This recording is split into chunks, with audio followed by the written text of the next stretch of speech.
Thisis50.com. This is DJ MIXX, Kings and Pharaohs, Immense Music Squad, Reggae Boys, Chase Lawyers. You're watching Thisis50.com. Thank you for coming. Man, let's get right into it though, man, Mix. Man, where do you get your name from? Well, I mean, MIXX is a DJ name. It's rolling? Or? Yeah, we've been rolling. Oh, okay, I didn't know that. Yeah, this ain't just no talking shit. This is a conversation. All right. So DJ MIXX. I mean, my name is obviously a DJ name, and I started out as a DJ, right? So in the Miami market, doing 1 foot in dancehall, 1 foot in hip hop. So I was, one of the tour DJs for the Icons when they were on Electra. I was doing, and this was when I was like 15, 16. I was doing Caribbean underground stations, doing the South Beach nightlife, doing celebrity functions. So like for Refugee Camp Clef, his birthday party in his crib or whatever. At the same time doing mixtapes and the regular hip hop grind. Came up to New York for school. Icons, gig, yeah, that was them. I was one of their guys. That was one of the first kind of like foot into the game that I had. Wow. And I was so young, so it was a blessing for me because I got to do a little traveling, got some experience with them. You know what I'm saying? And I don't know. You might know this dude Booger. He's real close with Refugee Camp, real close with the Marleys, and he was a dude that kind of introduced me to them. I know exactly who you talking about. And that's how it happened. Right. And so yeah, I was doing that in the hip hop world, and as I said, doing an underground Caribbean station. One of my teachers is Waggy T.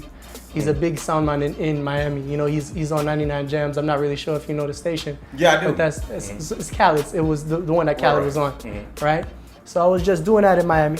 Come up to New York now, continue school, right? And I did a lot of club promotions and continue DJing up here, but on a bigger level because we have more access, right? So I was doing like Russell Simmons events in the Hamptons. I was doing Revlon event in Times Square. At the same time, I was doing a lot of nightlife promotion with guys you might know, like Self, Snatch One, Will, all of the union guys, and all of the promoters that kind of feed those markets, right? So that was just the name, and I just kept on pushing and pushing. Then you saw, I started a group, Kings and Pharaohs, continue with that. Moved down to Miami. Kings and Pharaohs. Yes. You were rapping in the group. Absolutely. Word. Absolutely. That was actually after I moved back down from New York to Miami to do the law school thing, And what made you do the law school thing and when you were already successful inside the music? I was pretty successful inside the music at a very young age too. But what I noticed, and this is with no disrespect to anybody, doing it, I started to ask people, my peers, and these were the top ranking guys in the club scene. I was like, so what happens when the lights turn off? You know what I'm saying? Every performer has a ceiling. So I'm not saying you're gonna fizzle out, but let's say at 45 or whatever it was, you decide that you don't really wanna be out 5 o'clock at night, you got a family now, you have your kids now, all of these things. Naturally, people evolve and a lifestyle change. What happens after that? And a lot of people couldn't give me any answer. And I was like, okay, well, we all getting bags right now, but what about things like, and I was a young adult, becoming an adult, so I was like, what about things like health insurance and shit like that? You know what I'm saying? Like, what happens if... Hip-hop don't have health insurance. I mean, unless you can afford health insurance. And that's what I'm trying to say, and I was like, what happens if one of us gets hurt? You know what I'm saying? And we can't get the bag anymore. So now we have hospital bills, and how we gonna, you know what I'm saying? Like the long-term picture for a lot of the guys was not necessarily in place. So I was like, okay, I could still do this music thing, but I feel like what would broaden the potential to make long-term money even when I don't want to necessarily perform. You know what I'm saying? You can't just kind of lock yourself in, like you were saying a while ago. We all do so many things. And so I said, in the music business, what gives you the sharpest sword, right? And as an executive, if you want to become an executive, and that's the law. You look at a lot of the big executives now, the Clive Davises and all these guys, they have legal backgrounds. Right. You know what I mean? And just as an artist, what I realized, the conversations that I can have with people now, I can walk into a whole set of different rooms as an entertainment attorney than I could as a DJ or as an artist trying to hustle my material or get a date. You know what I'm saying? So it's a good passport. So it was kind of like a big picture thing. But it's a great, it was a great gift because now You know, I can do everything for my group. I can do everything for my DJ stuff. You know, the most money I was paying out was for my lawyer at the time. So I don't have those problems anymore. You your own lawyer? Now I am, of course. Okay, cool. And there's no conflict of interest. I mean, you know, it's me. Right. Of course, I'm gonna look out for my own interests. Exactly. Right. Exactly. But yeah, and I have the benefit of just helping people. You know what I mean, and showing other brothers of mine how to get money in this game. Most definitely. Yeah. And so the group that you have, like what's the name of the group? Kings and Pharaohs. Kings and Pharaohs. Yeah. And what is it? Are they a rap group? It's a hip hop group, definitely. Okay. And we What put does out. it consist of? It's me and one of my partners, Terry B. But what I'm gonna do is actually going forward use the name as just kind of like the roots. So different collaborations, different creative collaborations featuring me and if my partner wants to be involved as well. I think we had 2 EPs come out, and that was a good opportunity for me to start a label and understand from the ground up what it is to create a project and launch it. You know, so now I have a great set of information to, again, help contribute and also push my own things. You can go to a million attorneys that have no cultural significance in this game, and they can tell you stuff that they heard or that they read about. When you come to me, I can tell you all of that stuff, but I can tell it to you from a point of somebody who's in the field with you. Experience. So of course you're gonna want to come to me. Of course you're gonna take me serious. Right. You have no choice. Okay. A lot of the times, you see, I feel like, especially in our culture, if it's not broke, we don't fix it, right? But at the same time, if it's not broke, I'm always thinking, how can I make it better? You know, so of course we go down now, we get educated, we have a piece of paper, some credential, and now we have a whole nother world. Imagine it's like, you know, first you hustling in your neighborhood, and now you hustling in all 5 boroughs. It's like the lens, you zoom out. You know what I mean? And that's kind of what that little notch under the belt did for me. It allowed me to see a bigger picture. And from the attorney side, what I realized is that there's a lot of artists, but there's not many artists that are gonna put the money out to take their career seriously. People don't necessarily realize the immediacy of getting your stuff formally done. You know what I mean? Yeah.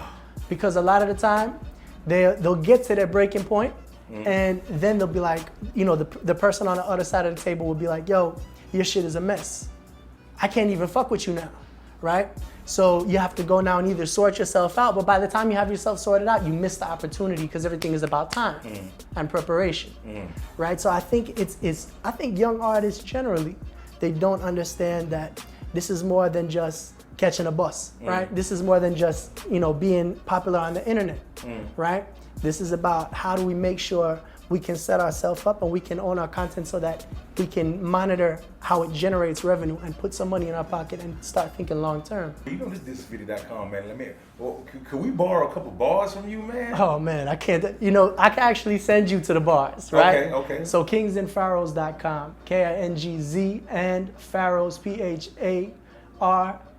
PHARAOHZ.com. You know, you can get all the material, you can get all the videos, and you can support it. That's the key. And you can support. What means?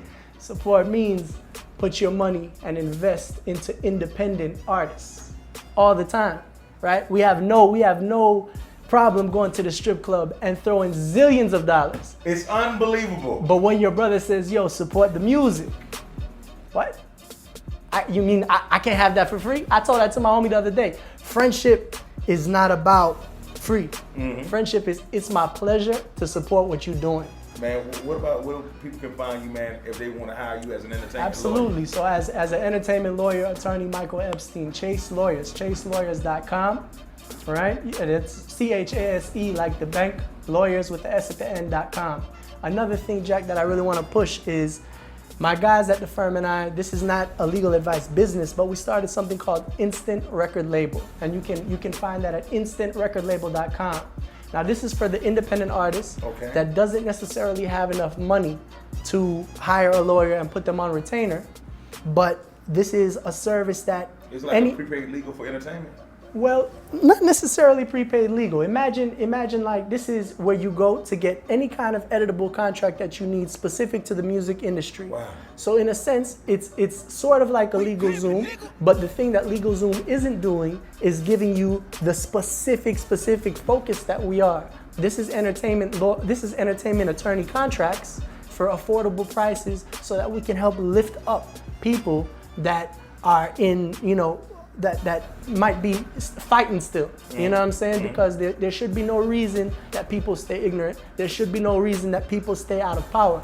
So if we find a position where we can help you by creating documents that can be easily edited and at the same time break it down to you in a way that you can understand so that you can actually own your content and start as a business person, that's our honor. You know? So it's instantrecordlabel.com. You should definitely check that out. Anybody who is watching this. And again, on the music side, also want to bring people's attention to two DJ crews that I'm in. One, a reggae sound system called the Reggae Boys. We go between New York and Jamaica. Definitely look out for the podcast. And I have also a DJ crew called the Immense Music Squad with Snatch One, Magic. You know, we have a couple of people on the radio up here doing things as well. Word. So it's very important to just kind of. And y'all all active DJs at the same time. Absolutely. Man, so you don't find it as a little bit overwhelming? I'm pretty sure you sound like you be overbooked all at the same. This is a lot of stuff. For me, look, this is the thing, right? For me, I think that if you do a million things that don't relate to one another, you're gonna be going crazy. But I'm a DJ, I'm an artist, and I do music law. I do entertainment law generally, right? So even athletes can come still. But yeah, I mean, film, athletics, art, visual art. I mean, entertainment is the full spectrum. We do, at the firm, we do everything. But I focus more on my artists, right? On artists that come to me on the music community because this is where I make sense. This is where I found that I've made sense, right? But all of these things are, it's like they're plants in the same, in the same pot, basically. You know what I mean? You can't lose. Yeah, I mean, you cover all your bases. Right. Man, is there anything you want to tell Thisis50.com before we get up out your mix? Well, first I want to just say thank you for having me. I really do appreciate it. It's all mine, sir. So you're a good brother, and it's a great honor for me to even be here, and even the camera brother in the back, I appreciate you taking your time, right? But, all the musicians who are watching yourself, take yourself seriously and understand that it's not even, to listen to me talk about the business and the documents and all of that stuff, that's one thing. But if anything, I think I can leave the young people with today, invest in one another. Too many times we fighting people, we fighting our own brothers and our sisters to get off our own back so that we can shine. But you see, I mean, it's perfect. It's a perfect thing that we're in Thisis50 because you see, it was him to open the door for his army.